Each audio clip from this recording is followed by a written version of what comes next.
Everyone, শুভ মহাষষ্ঠী। আজকে সকাল থেকে আমি মানে প্রচন্ড ব্যস্ত ছিলাম, তাই আজকে সকালে কোনোরকম কোনো ক্লিপ নিতে পারিনি। আর এখন ঘড়িতে বাজে রাত্রি 10:45। আমি একদম পুরো রেডি হয়ে গেছি। যাচ্ছি হচ্ছে আমরা কোচবিহারে আজকে। আমার একটু প্ল্যান ছিল আজকে অন্য কোথাও যাব, কিন্তু যাই হোক দুপুরের দিকে প্ল্যানটা চেঞ্জ হয়। অ্যাকচুয়ালি আগের বারও ডিসাইড করেছিলাম কোচবিহারে যাব, ঠাকুরগুলো দেখবো, কিন্তু আগের বারও কিছু কারণবশত যাওয়া হয়নি।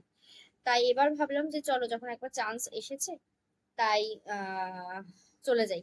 আর আমার মানে আগামীকাল মানে সপ্তমীর দিন বান্ধবীদের সাথে কোচবিহার যাওয়ার কথা ছিল, কিন্তু ওদের সাথে আমার টাইমের মানে ম্যাচ হয়নি, আমি ওটা ক্যান্সেল করে দিই। আর যেহেতু দেখলাম যে না, মানে আজকে রাত্রেবেলা এটা পসিবল, তাই এখন আমরা যাচ্ছি।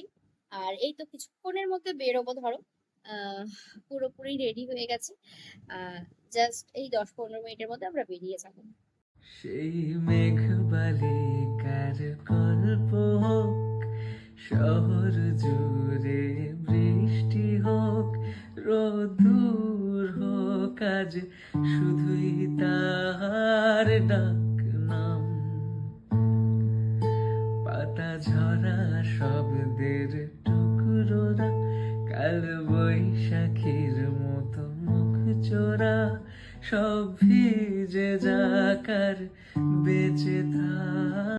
আমাদের কিন্তু 10টায় টাইম থাকলেও সবাই মিলে যেখানে যাচ্ছি লেট তো সেখানে হবেই। তাই আমাদের রওনা দিতে দিতে বেজে গেছিলো প্রায় 11টার কাছাকাছি। যাই হোক, আমরা সুন্দর মতন কোচবিহার পৌঁছেও গেলাম। ইচ্ছে আছে আজকে সমস্ত প্যান্ডেল হপিং করে নেব আমরা। আর হ্যাঁ, তোমাদের সাথেও যতটা পারবো শেয়ার করব। তাহলে চলো আমিও দেখতে থাকি আর তোমরাও আমার সাথে সাথে এনজয় করতে থাকো।